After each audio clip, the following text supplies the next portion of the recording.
आपको सबसे पहले समझना होगा जिन लोगों ने दावा किया कि हम डेमोक्रेसी को बचाएंगे यानी अमेरिका, और दूसरी तरफ सोवियत यूनियन जिन्होंने दावा किया कि हम कम्युनिज्म लाएंगे और मजदूरों और गरीबों के हक की बात करेंगे, उन्होंने लूट कर तबाह करके रख दिया अफगानिस्तान की किस्मत को।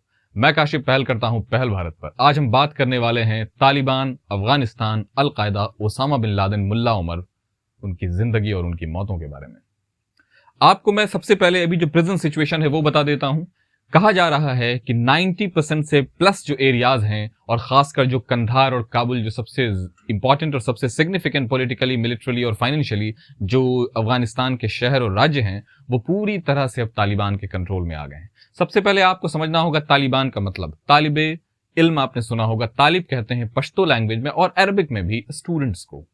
तो ये सबसे जरूरी बात है कि तालिबान मतलब होता है वो लोग जो स्टूडेंट्स हैं, यानी छात्र। छात्रों का आंदोलन तो पूरी दुनिया में रहा है, कहीं एक्सट्रीम रहते हैं वो, कहीं लिबरल होते हैं, लेकिन आंदोलन होता है। और उन्होंने शक्ल बदल कर रख दी। आप जब सोचेंगे और जानेंगे कि क्या क्या हुआ तालिबान में, तो आपको पता चलेगा। अब मैं शुरू करता हूं। सबसे पहले आपको यह समझ लेना होगा, तालिबान की जो असली कहानी शुरू होती है वो 1979 से, यानी 1979 से शुरू होती है। जबरदस्त कम्युनिस्ट लीडर थे तराकी और हिफ्जुर अमीन। इन दोनों ही कम्युनिस्ट होने का दावा करते थे, लेकिन सच्चाई यह है कि कहीं ना कहीं इन दोनों के अंदर ग्रीड ऑफ पावर था, सत्ता में बने रहने की थी। नतीजा यह हुआ, दोनों एक दूसरे को मारने की कोशिश कर रहे थे, दोनों एक दूसरे को अपने सामने से हटाने की कोशिश कर रहे थे। और याद रखिए, ये कम्युनिस्ट इसलिए भी थे कि कहीं ना कहीं इनको यूएसएसआर, यानी जो उस जमाने का सोवियत यूनियन था, जो 89 से 92 के तहत टूटकर बिखर गया, उसका फुल सपोर्ट था। तो खैर, आखिरकार हिफ्जुर अमीन बच गए और तराकी मारे गए। तराकी वाज असैसिनेटेड बाय हिफ्जुर अमीन। खैर, अब वहां से बात चली। हिफ्जुर अमीन ने अपने आप को ज्यादा कम्युनिस्ट बनाने की कोशिश करनी शुरू की और उन्होंने चाहा शुरू में कि यूएसएसआर उनको अपना लीडर मान ले। लेकिन बात उस वक्त की है जब नूर मोहम्मद तराकी मारे गए और एकदम सामने जो आप देख सकते हैं आगे आ गए हिफ्जुर अमीन, जो खुद भी कम्युनिस्ट होने का दावा करते थे। लेकिन मसला तब हुआ जब अमीन को समझ में आ गया कि फुल कम्युनिस्ट होकर एक मुस्लिम बहुल देश में हम पूरी तरह से, जो एक धार्मिक लोगों का देश है, पूरी तरह से एक ऐसी विचारधारा को लेकर नहीं चल सकते हैं जिसके बारे में यह कहा जाता है कि रिलीजन इज एन ओपियम। तो यानी कि उन्होंने कहा कि कहीं ना कहीं नेशनलिज्म और कहीं ना कहीं मजहब को बीच में लाने की कोशिश की, और वहीं से मामला खतरनाक हो गया। क्योंकि जिस तरह से सारे धर्म जरूरत के हिसाब से नेताओं के खतरे में होते हैं, उसी तरह से अफगानिस्तान में इस्लाम खतरे में आ गया। और उन्होंने कम्युनिस्ट होते हुए दो तीन चीजें ऐसी शुरू कर दी जिसमें पूरी तरह से धार्मिक रंग था, या कह सकते हैं आप कि अफगानिस्तान का भयानक किस्म से इस्लामाइजेशन हो रहा था। इसका एक जो बहुत इंपॉर्टेंट रीजन है, अभी मैं कोल्ड वॉर पर आऊंगा, लेकिन उससे पहले आपको बताऊं ईरान के बारे में। ईरान में उसी दौर में एक जबरदस्त ईरानियन रिवोल्यूशन हुआ था। इत्तफाक से रजा शाह पहलवी जो वहां हुकूमत कर रहे थे वो लिबरल थे, लेकिन पावर का लालच उनको भी था। तो उन्होंने अपने जो जितने भी लोग उनके प्रोटेस्ट में थे, उनके खिलाफ थे, उनके विरोध में थे, उनको उन्होंने मरवाना शुरू कर दिया। और उधर से जब ईरानियन रिवोल्यूशन हुआ इस्लाम के नाम पर, और ईरान में चारों तरफ क्रांतियां फैल गईं और पूरी तरह से ईरान जो है वो इस्लामिक हो गया, तो वहीं से सपोर्ट मिलने लगा कहीं ना कहीं अफगानिस्तान के अंदर उन एलिमेंट्स को, उन तत्वों को जो धार्मिक कट्टरता को बढ़ावा दे रहे थे। यहीं से एकदम जियोपॉलिटिकल राजनीति शुरू हो गई। आइडियोलॉजिकल तो थे वो कम्युनिस्ट, और यूएसएसआर का उनको सपोर्ट चाहिए था, तो कम्युनिस्ट तो होना ही था। लेकिन ईरान का इन्फ्लुएंस ये हुआ, और एक तरफ अफगानी जनता जो थी वो भी कहीं ना कहीं उनको लगा कि चलो भाई, हमारे मजहब की बात हो रही है, हमारा भला होगा, हमारे कौम का भला होगा, अल्लाह की जंग होगी। तो मसला उस तरफ होने लगा, और कहीं ना कहीं वो पूरी तरह से एक इस्लामाइजेशन की तरफ। लेकिन अभी शक्ल बहुत बदलनी बाकी है। आप देखिए, अब इसी दौरान क्या होता है कि कम्युनिज्म जो है वो मजहब के नाम पर जब चलाने लगे हिफ्जुर अमीन, तो यूएसएसआर को यह डर लगने लगा कि पूरी तरह से अफगानिस्तान में और दुनिया में भी कम्युनिज्म बदनाम हो रही है हिफ्जुर अमीन की पॉलिसीज की वजह से, उनकी वजह से जो अशांति। और वो कहीं ना कहीं लिबरल पॉलिटिक्स भी कर रहे थे, कहीं ना कहीं वो बाहर से कुछ राजनीतिक रिश्ते भी और आर्थिक रिश्ते भी बनाने की कोशिश कर रहे थे। नतीजा ये हुआ कि हिफ्जुर अमीन भी असैसिनेटेड हो गए और उनको क्लियर कट सोवियत यूनियन ने मार दिया। अब उनकी जगह पर आए बबराक कामराल, जबरदस्त लीडर, भयानक लीडर। लेकिन कहा जाता है कि Afghanistan is the graveyard of the empires, बड़े बड़े साम्राज्यों का कब्रिस्तान रहा है वो चले वहां से। उसके बाद कोल्ड वॉर पर अब मैं आता हूं। कोल्ड वॉर में आपको पता है अमेरिका और यूएसएसआर, यानी यूएसए एंड यूएसएसआर एक दूसरे के, आप समझ सकते हैं, मतलब जबरदस्त प्रतिद्वंदी थे। एक दूसरे की ताकत, एक दूसरे के इन्फ्लुएंस और एक दूसरे के स्फेयर को खत्म करने के लिए वो कुछ भी कर सकते थे। तो जब अमेरिका ने देखा कि अरे ये तो यूएसएसआर का बिल्कुल सैटेलाइट स्टेट बनता जा रहा है अफगानिस्तान, बस होने लगा अमेरिका के दिल में। और अमेरिका के उस जमाने के जो CIA के हेड थे, या आप कह सकते हैं जो CIA को कंट्रोल कर रहे थे, उनका नाम था रॉबर्ट गेट्स। उन्होंने बाद में एक्सेप्ट किया है अपने किताब में, और उन्होंने कहा कि हाँ, हमें अमेरिका के राष्ट्रपति की तरफ से $5 लाख फर्स्ट अटेम्प्ट में मिले थे कि आप जाकर वहां, वो जो मुजाहिदीन थे, याद रखिए, अब ये वो मुजाहिदीन हैं जो इस्लाम का नाम लेकर लड़ रहे थे और कम्युनिस्ट पावर के बारे में कह रहे थे। ये तो वो कम्युनिस्ट हैं जो मजहब को मानते ही नहीं है, तो ये अफगानिस्तान में कैसे चलेंगे? तो धीरे धीरे जो कट्टरपंथी तत्व होता है, और कहीं से याद रखिए पाकिस्तान से हमेशा से अफगानिस्तान में रिफ्यूजीज वगैरह का आना जाना लगा रहता था, और एक कट्टरता को वो कहीं ना कहीं एक्सपोर्ट करता था पाकिस्तान अफगानिस्तान में। तो नतीजा ये हुआ कि वो अफगानिस्तान जो है वो इस थॉट का शिकार बन गया और उसके मुजाहिदीन ग्रुप को सपोर्ट मिलने लगा। आखिरकार 1989 में जियोपॉलिटिकल सिचुएशन की वजह से, जिसमें अफगानिस्तान में उनके हमले का बहुत बड़ा हाथ है, लेकिन USSR टूट गया। गोरबाचेव वहां के उस जमाने में राष्ट्रपति हुआ करते थे, टुकड़े टुकड़े में बढ़ गया और 92 तक आते आते बिखर कर रह गया, और इतने देश बने उससे कि गिनना मुश्किल हो जाए। अब देखिए मसला क्या हुआ, कम्युनिस्ट सपोर्ट कम हो गया, लेकिन यह समझ लेना कि अमेरिका का सपोर्ट अब बंद हो गया, चूंकि कहीं ना कहीं कोल्ड वॉर खत्म हो गया। नहीं, अमेरिका ने कोशिश शुरू कर दी कि वहां पूरी तरह से जो कम्युनिस्ट असर है, जो कम्युनिस्ट इन्फ्लुएंस है, उसको खत्म कर दिया जाए। तो अमेरिका ने क्या करना शुरू कर दिया? वेपन सप्लाई, जो बहुत मशहूर काम होता है इन सारे साम्राज्यवादी पूंजीवादी शक्तियों का, उन्होंने करना शुरू कर दिया अफगानिस्तान में। अब क्या होता है, वहां से बात आगे बढ़ती है। वहां एक जो आप समझ सकते हैं, वहां एक नई मुजाहिदीन को सपोर्ट करना शुरू करता है अमेरिका। ये वो मुजाहिदीन है जो कंजर्वेटिव मुस्लिम्स थे, जो चाहते थे कि इस्लामिक हुकूमत, अमेरिका को लगा कि बस कुछ भी हो जाए लेकिन कम्युनिस्ट खत्म हो जाए यहां से। अब मुजाहिदीन को सपोर्ट करने लगे अमेरिका, वो मुजाहिदीन ताकत में आने लगे। आखिरकार 1990 तक आते आते मुजाहिदीन पूरी तरह से ताकत में आ गए। और आपको बताऊं, 3 देश जो जबरदस्त अपने इंटेलिजेंस के साथ इसके पीछे लगे हुए थे, वो थे Britain, great Britain, United states और सऊदी अरेबिया और पाकिस्तान। ये चारों देश सपोर्ट कर रहे थे मुजाहिदीन को। नतीजा क्या हुआ? मुजाहिदीन पावर में आ गए। लेकिन अब कुदरत को कुछ और ही मंजूर था। उसी वक्त एक ये घटना है बहुत मशहूर, 1988 में अफगानिस्तान कि मोहम्मद नजीबुल, जो नए प्रधानमंत्री थे, जो कहीं ना कहीं लिबरल आइडियाज को पसंद कर रहे थे वो कम्युनिस्ट ही बैकग्राउंड थे, चूंकि अभी USSR का पूरा इन्फ्लुएंस वहां से गया नहीं था, वही इलेक्ट होकर आए थे। उन्होंने नया कॉन्स्टिट्यूशन भी बनाया था और मल्टी पार्टी देश बना दिया था अफगानिस्तान को, तो वो इलेक्शन जीत कर आए थे। लेकिन नतीजा ये हो गया कि उन्होंने एक ट्रीटी साइन की जिसको जेनेवा ट्रीटी है, जिसमें जेनेवा ट्रीटी जो सबसे इंपॉर्टेंट बात मैं आपको बता देता हूं, उसके 2 प्रोटेक्टर्स हैं या प्रोटेक्टोरेट्स आप कह सकते हैं, वो है USA और USSR, जो उस वक्त का था, आज भी है। उसमें रशिया को माना जाता है कि ये दोनों ये वादा करते हैं जेनेवा में कि अगर आप पीछे हट जाएंगे तो मैं भी पीछे हट जाऊंगा। यानी कि अगर सोवियत रशिया अपना इन्फ्लुएंस अफगानिस्तान में बढ़ाना छोड़ देता है तो अमेरिका ने अपनी फौज भेजी थी मुजाहिदीन को सपोर्ट करने के लिए, वो पीछे खींच लेगा, वेपन सप्लाई भी रोक देगा।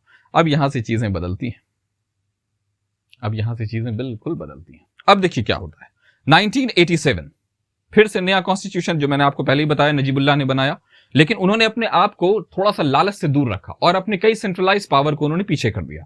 1990 में Afghanistan became an Islamic state.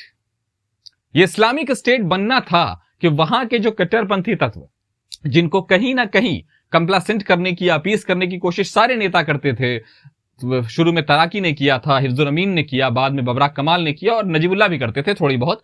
अब क्या हो गया कि उसका मॉरल बूस्टअप हो गया, क्योंकि अब तो इस्लामिक स्टेट बन गया वो, अब तो उनका जिहाद चल सकता था वहां, बस गड़बड़ हो गया। अब उनसे भी ज्यादा, यानी मुजाहिदीन से भी ज्यादा एक्सट्रीमिस्टिक ग्रुप वहां स्टूडेंट्स पॉलिटिक्स से उभरने लगा, जिसका हेड थे मुल्ला उमर। ये नाम सुना होगा आपने, जबरदस्त, अपने लिखी हुई बात नहीं है लेकिन अपने फौजी पोटेंशियल की वजह से मशहूर। कहा जाता है कि एक बार उसकी आंख में गोली लग गई या कुछ चोट लग गई ऐसी, जिसकी वजह से उसको आंख में दर्द होने लगा, उसने अपने आंख को उंगली से निकालकर बाहर फेंक दिया था। उस मुल्ला उमर ने मस्जिद पे चढ़कर वो एक दावा करता है कि जो इस्लाम के महान प्रॉफिट मोहम्मद सल्लल्लाहु अलैहि वसल्लम, प्रॉफिट मोहम्मद, उनका चोगा पहन लिया और कह दिया कि इस्लाम की लड़ाई, हाथ में कुरान लेकर। जबरदस्त सपोर्ट मिलने लगा और 1992 तक आते आते तालिबान, जिसको अमेरिका का सपोर्ट मिल रहा था शुरू में, लेकिन चूंकि आपको पता है कि उसकी लड़ाई ठीक मुजाहिदीन से शुरू हो गई, वो मुजाहिदीन जिससे अमेरिका की लड़ाई चल रही थी, अमेरिका का दोस्त था, तो तालिबान डायरेक्ट दोस्त अमेरिका का भी नहीं बना था। लेकिन आखिरकार 1992 में तालिबान वहां आ गया और उसकी जो मौजूदगी थी वो असर करने लगी। 1992 में तालिबान आ गया हुकूमत में। उसके एक जो, अब मैं आपको एक बात बताऊं कि जब नजीबुल्लाह जब वो मुजाहिदीन जो पावर में आए थे, जो मैंने आपको बताया था, जो पहली बार कम्युनिस्ट पार्टी को हराकर उसके जो हेड थे, उनका नाम था बुरहानुद्दीन रब्बानी। इनको हरा कर आ गए तालिबानी। तालिबान ने आके नक्शा बदल के रख दिया। अब मैं आपको कुछ बताऊं, तालिबान ने मुजाहिदीन को हरा दिया, मुल्ला उमर हेड थे उसके जो पश्तून थे अपने आप में। और अब मैं आपको बताऊं, तालिबान जो था वो शुरू में तो स्टूडेंट्स का ग्रुप था, उनको बड़े बड़े आइडियाज दिए गए थे नेशनलिज्म और पश्तून नेशनलिज्म का बहुत बड़ा हिमायती था तालिबान। लेकिन दिक्कत क्या हो गई कि जब वो अपने लिए आर्मी बना रहा था तो उसने जितनी एथनिसिटी थी, जितने नस्ल थे वहां सबको अपने में समेट लिया था। तो जब वो पावर में आ गए और जब पावर के डिस्ट्रीब्यूशन की बात शुरू हुई तो क्या होना शुरू हो गया कि भाई एथनिसिटी, एथनिक क्लिनजिंग शुरू हो गई। पश्तूनों ने मारना शुरू किया दूसरे एथनिसिटी को। वो भी मुसलमान थे, ये भी मुसलमान थे, यहां इस्लाम खतरे में नहीं आ रहा था। अब नतीजा क्या होता है, अब बात चली धीरे धीरे पश्तून या तालिबान हावी होने लगा, एकदम नक्शा बदल गया राजनीति का। उसके बाद आपको मैं बताऊं, उसी दौरान अमेरिका, आप ये मत समझिए कि अब अमेरिका न्यूट्रल हो गया, यूएसएसआर हट गया था, क्योंकि अब यूएसएसआर की बस की बात ही नहीं थी टूट जाने के बाद। लेकिन अमेरिका वहां बना हुआ था, अमेरिका चाहता था कि कम्युनिज्म का नामो निशान वहां से मिट जाए। उसने क्या शुरू कर दिया, होली वॉर, जिहाद, धर्म युद्ध, क्रुसेड के नाम पर उसने कई लिटरेचर वहां चुपचाप बांटना शुरू कर दिया। और ये न्यूज और ये खबर किसी और संस्थान की नहीं, अमेरिका का महान अखबार द वॉशिंगटन पोस्ट ने इसको डाला था कि अमेरिका ने ही जिहाद की एबीसीडी सिखाई पूरे के पूरे अफगानी उस जनरेशन को। और वो बहादुर कौम अपनी आजादी के लिए शुरू से कभी वो गुलाम नहीं बना, उसको लगा कि ये एक अच्छा मौका है और वो चल पड़ा। अब मैं आपको जो एक और बहुत इंपॉर्टेंट बात बताऊं कि उस जमाने की जो बहुत ही क्रिटिसाइज्ड और आप समझ सकते हैं जिसका बहुत खंडन किया गया घटना घट गई वहां। बुद्ध की पुरानी मूर्ति, जो कि सांस्कृतिक तौर पर बहुत हद तक वहां बुद्धिज्म का इन्फ्लुएंस बहुत था अफगानिस्तान में, तालिबान ने एक एक करके गौतम बुद्ध की सारी मूर्तियां तोड़ डाली। देखिए मैं आपको बता रहा हूं, उनको मजहब से कोई मतलब नहीं था, क्योंकि मैं आपको जब बैन बताऊंगा, शुरू में वो एक हैवक क्रिएट करना चाहते थे, एक डर, एक आतंक क्रिएट करना चाहते थे, उन्होंने बुद्ध की मूर्ति तोड़ दी। इससे उसका रिलेशन पूरी दुनिया की ऐसी सरकारों से खराब होने लगा जो उसको सपोर्ट कर, उनको लग रहा था ये अपने देश की आजादी के लिए लड़ रहे हैं। बाद में पता नहीं, ये कंजर्वेटिव एक्सट्रीम राइट विंगर्स हैं और ये आकर सारी तरह की चीजें। और उसके बाद जो तालिबान ने डिसीजंस लेने शुरू किए वो खतरनाक थे। उन्होंने ऐसी ऐसी चीजों को बैन करना शुरू कर दिया जो मेरे और आपकी जिंदगी में अगर बैन हो जाए तो हम जिंदा नहीं रह पाएंगे। मर्द दाढ़ी नहीं बनाएंगे, यानी क्लीन शेव नहीं होंगे, मूंछ भी बड़ी नहीं रखेंगे उनको, औरतें पूरी तरह से हिजाब में रहेंगी, औरतें 10 साल की उम्र के बाद नहीं पढ़ेंगी, लड़कियां चेस नहीं खेला जाएगा, पेंटिंग वही की जाएगी जिसमें कोई शक्ल सूरत ना हो, कोई लिविंग थिंग की तस्वीर ना हो, म्यूजिक बैन हो गया पूरी तरह से। घूमने फिरने में भी अगर औरतों को या लड़कियों को बाहर जाना है तो उनके साथ कोई ना कोई घर का पुरुष या मर्द एक मेंबर जरूर होना चाहिए। इस्लाम नमाज पढ़ना फर्ज कर दिया गया। और जो दूसरे लोग थे, खासकर क्रिश्चियंस, इवन के एथनिक क्लिनजिंग के दौरान जो हजारा एक कम्युनिटी होती है मुसलमानों की, उसको भी इन्होंने बहुत जबरदस्त मारा था। और इतनी जबरदस्त एथनिक क्लिनजिंग की थी कि जो दुनिया में बहुत कम हुई है ऐसी, और जबरदस्त चलता रहा। उसके बाद क्या होता है वो मैं आपको बताता हूं। उसके बाद अफगानिस्तान में तालिबान का जबरदस्त, लेकिन अमेरिका बहुत हद तक, 75,000 कहा जाता है कि तालिबान एक वक्त में वहां रहते थे, उनको अमेरिका ने बहुत हद तक कंट्रोल कर दिया था। लेकिन चूंकि अभी जैसा कि मैंने आपको पहली वीडियो के स्टार्टिंग में प्रेजेंट सिचुएशन बताई कि तालिबान बहुत बढ़ गया, अब वो 90% से ज्यादा एरियाज पर अफगानिस्तान के अपना कंट्रोल किए बैठा है, तो मैं आपको बताना चाहूंगा कि अब फिर से अफगानिस्तान आ रहा है। यानी अगर आप देखें, अमेरिका और यूएसएसआर दोनों ही जो दावा करके गए थे और जो वादा करके गए थे, उसको उन्होंने क्या कर दिया, उसमें वो फ्लॉप हो गए। ना ही वो डेमोक्रेसी बहाल कर पाए, क्योंकि अभी मैं बताऊंगा आपको, स्टोरी बाकी है, लेकिन ब्रिटेन, और ना वो पूरी तरह से कम्युनिज्म लागू कर पाए। अब आते हैं हम तालिबान के जीत जाने के बाद। लेकिन तालिबान के खिलाफ वहां एक लिबरल मूवमेंट भी चल रहा था जो नॉर्दर्न अलायंस के नाम से था। उसको कर रहे थे लीडर मसूद, बहुत मशहूर थे, और वो उसको लीड कर रहे थे। लेकिन आखिर में तालिबान से जब मुजाहिदीन नहीं जीत पाए थे, वो क्या जीतते, वो भी हार गए और उनको असासिनेट कर दिया गया। उसके बाद फिर इलेक्शन हुआ और आज आप देखेंगे 2000, और जब इस दिन मैं आपको बहुत इंपॉर्टेंट बात बताने जा रहा हूं कि जैसे ही लीडर मसूद मारे गए, उसके 2 दिनों के बाद अमेरिका पे वही ऐतिहासिक हमला हुआ जिसके बाद दुनिया फिर वो कभी नहीं हुई जो पहली थी। 9/11 सितंबर में जबरदस्त हमला हुआ, और ऐसा हुआ 11 सितंबर की बात है। और ओसामा बिन लादेन, जो तालिबान को एक टेररिस्ट ग्रुप्स कहिए कि सपोर्ट कर रहा था, या तालिबान एक टेररिस्ट ग्रुप जिसका नाम था अल-कायदा, उसने ये हमला किया था। शुरू में तो ओसामा बिन लादेन ने कहा था कि काम हमने नहीं किया, लेकिन काम को अंजाम देने वाले को शुक्रिया। लेकिन 2 दिनों के बाद फिर उसने एक अपनी आर्टिकल अमेरिकन अखबार को भेजी और उसमें उसने लिखा कि चूंकि अमेरिका पूरी दुनिया के मुसलमानों पर जुल्म कर रहा है, लीबिया में जुल्म कर रहा है, सूडान में जुल्म कर रहा है, अफगानिस्तान में जुल्म कर रहा है, हमने उसका बदला ले लिया है। जॉर्ज बुश राष्ट्रपति थे अमेरिका के, उन्होंने कहा कि तब तो हम भी बदला लेंगे। An eye for an eye will make whole world blind. पूरी दुनिया जैसे अंधी होने जा रही थी, उसी दौरान अमेरिका ने जबरदस्त हमला करना शुरू किया, अपनी फौज भेजा वहां, ताबड़तोड़ तरीके से पाकिस्तान पे भी हमला किया उन्होंने, लेकिन किसी भी मकसद में अपने वो कामयाब नहीं हो पाए, क्योंकि आज तालिबान फिर सामने आ चुका है और अमेरिकन फौज धीरे धीरे साइड निकल रही है। और आपको मैं बताऊं 2020 की घटना है, डोनाल्ड ट्रंप जो खुद एक्सट्रीमिस्ट लीडर थे, उन्होंने तालिबान को बुलाया था कि आप बात करें हमसे। सबसे पहले तो ये जो अलकायदा है, आप समझ लीजिए तालिबान और अलकायदा का फर्क। तालिबान एक पॉलिटिकल सिस्टम है एक्सट्रीम लोगों का, राइट विंगर्स का, और अलकायदा एक टेररिस्ट ग्रुप है। दोनों में बहुत फर्क है, ये बिल्कुल समझिए। वैसे ही एक भारतीय राज व्यवस्था है जो डेमोक्रेटिक है, तालिबान डेमोक्रेटिक नहीं है, तालिबान एकदम इनह्यूमन है, वो अलग बात है, लेकिन वो पॉलिटिकल व्यवस्था है। और अल कायदा एक टेररिस्ट ग्रुप है जो उसको सपोर्ट करती है, लेकिन भारत में ऐसे कोई, भारत किसी भी टेररिस्ट ग्रुप को सपोर्ट नहीं करता है, ना ही कोई टेररिस्ट ग्रुप भारत को सपोर्ट करता है। लेकिन जिस तरह से यहां भी बहुत सारे टेररिस्ट ग्रुप हैं, वहां वो बहुत एक्सट्रीम पोजीशन पे, उनको सपोर्ट, पब्लिक सपोर्ट बहुत मिला हुआ है, यहां वो नहीं होता है। अब हम बात करने वाले हैं, वहां से आगे चलते हैं। अभी फिलहाल सिचुएशन ये है कि उसामा बिन लादेन को अमेरिका ने मार दिया घुस करके पाकिस्तान में। एबोटाबाद एक जगह है, आपने उस पर फिल्म भी बनी है, बहुत मशहूर, देखिएगा हॉलीवुड में। उसके बाद 2000 कहा जाता है कि 2015 में मुल्ला उमर को भी मारने अमेरिकन फौज निकली थी, लेकिन 2013 में ही मुल्ला उमर की मौत एक बीमारी की वजह से हो गई थी, जो कि हाथ कटा हुआ था मुल्ला उमर का, वो सेप्टिक हो गया और बाद में वो मर गए थे, इसमें ऐसा कहा जाता है। अब बात आती है कि अभी हामिद करजाई की बात, वहीं नॉर्दर्न अलायंस, चुके एक्सट्रीमिज्म लोग देख चुके, अफगानिस्तान की तबाही लोग देख चुके, तो फिर से जब करजाई, हामिद करजाई जो खुद भारत से पढ़े हुए, दिल्ली यूनिवर्सिटी के स्टूडेंट रहे हैं, वो जब आए और उन्होंने भारत के साथ जबरदस्त रिश्ता बनाया, इवन कि इतना कि भारत ने $3 मिलियन अपना इन्वेस्ट किया है।